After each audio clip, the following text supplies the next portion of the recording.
Assalamualaikum warahmatullahi wabarakatuh. Teman-teman, untuk hari ini kita akan update informasi tentang XRP, kemudian juga tentang kaitannya dengan perkembangan kasus XRP melawan SEC yang merupakan sebuah lembaga yang berada di bawah naungan pemerintah Amerika Serikat. Kita tahu hampir selama 2 tahun belakangan ini, SEC sebagai lembaga pengawas keuangan yang ada di Amerika Serikat telah melakukan tuntutan secara hukum terhadap Ripple, sebuah perusahaan yang mengeluarkan token atau koin yang bernama XRP. Di sini ada sebuah berita menarik dari media yang bernama Cointelegraph.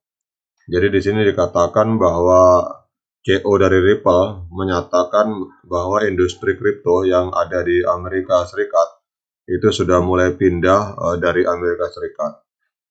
Jadi kalau kita lihat di sini, menurut Brett Garlinghouse, yaitu CEO dari Ripple, ia menyatakan bahwa industri kripto sudah mulai pindah dari Amerika Serikat, dan ia mengatakan bahwa tuntutan hukum yang diajukan oleh SEC terhadap Ripple itu adalah merupakan tindakan dari regulator yang menyerang seluruh industri kripto. Jadi dia memberi gambaran begini teman-teman, bahwa walaupun kelihatannya SEC sedang melakukan tuntutan hukum kepada Ripple, tetapi pada esensinya dia meyakini bahwa sebenarnya SEC, yaitu sebagai perwakilan dari lembaga penegakan hukum secara keuangan yang dimiliki oleh pemerintah Amerika, itu pada hakikatnya sedang menyerang seluruh industri kripto. Kenapa? Karena dia merasa bahwa Ripple sebagai perusahaan itu telah memenuhi seluruh kaidah-kaidah atau aturan-aturan hukum yang ada di Amerika Serikat.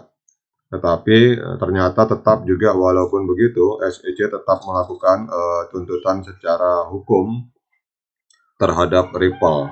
Sehingga CEO dari Ripple ini yang bernama Brett Garlinghouse ini akhirnya dia mengambil kesimpulan bahwa walaupun kelihatannya SEC melakukan serangan terhadap Ripple, tetapi pada hakikatnya serangan yang dilakukan oleh SEC terhadap Ripple itu merupakan sebuah tindakan regulator yang menyerang seluruh industri kripto yang ada di Amerika Serikat.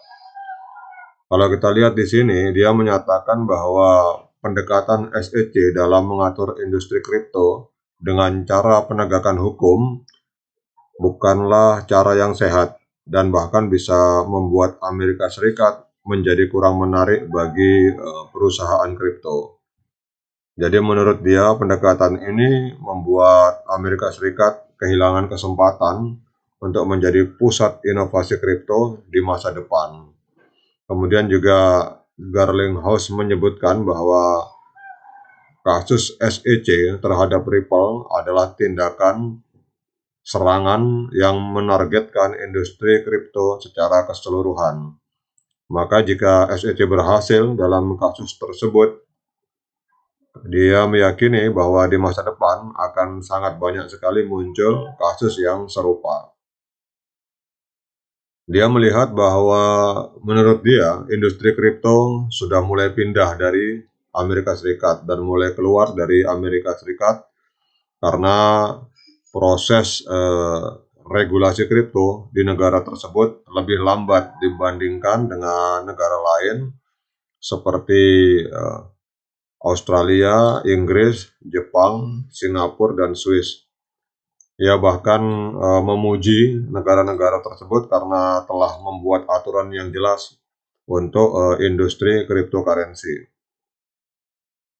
Kemudian juga Garlinghouse mengatakan bahwa pendekatan yang diambil Amerika Serikat itu adalah bukanlah cara yang sehat untuk mengatur industri kripto, Ia mengingatkan bahwa ketika ia terjun ke industri teknologi pada akhir tahun 90-an, ada sebuah proposal untuk melarang internet karena dengan alasan adanya aktivitas ilegal di dalam dunia internet.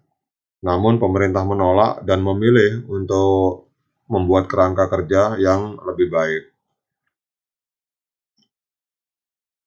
Menurut dia, kalau kita lihat di sini, menurutnya keuntungan dari adopsi awal ada tentang dunia blockchain apabila dilakukan oleh pemerintah Amerika itu akan memberikan manfaat geopolitik yang sangat besar, seperti adanya perusahaan-perusahaan besar seperti Amazon dan Google yang berbasis di Amerika Serikat. Kemudian juga kalau kita lihat di sini teman-teman, Garlinghouse meyakini bahwa peluang yang sama itu tersedia saat ini dengan menciptakan kerangka kerja untuk industri kripto.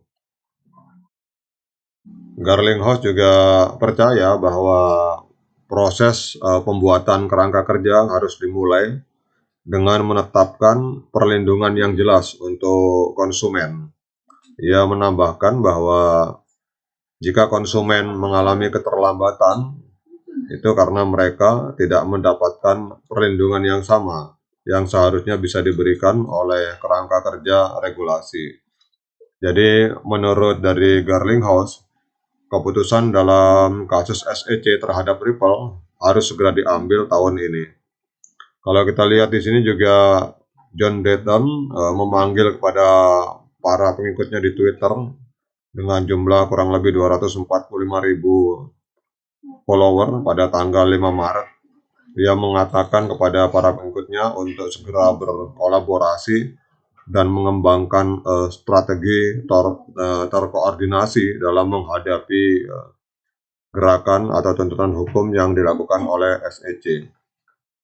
Oke teman-teman, jadi ini kalau kita lihat intinya adalah bahwa penyerangan secara hukum yang dilakukan oleh SEC terhadap Ripple, sebuah perusahaan yang legal bahkan telah memenuhi syarat-syarat hukum untuk bekerja di Amerika Serikat, itu apabila Ripple menang, maksud saya apabila SEC menang melawan Ripple, maka itu adalah sebuah presiden buruk bagi dunia industri kripto yang ada di Amerika Serikat secara keseluruhan.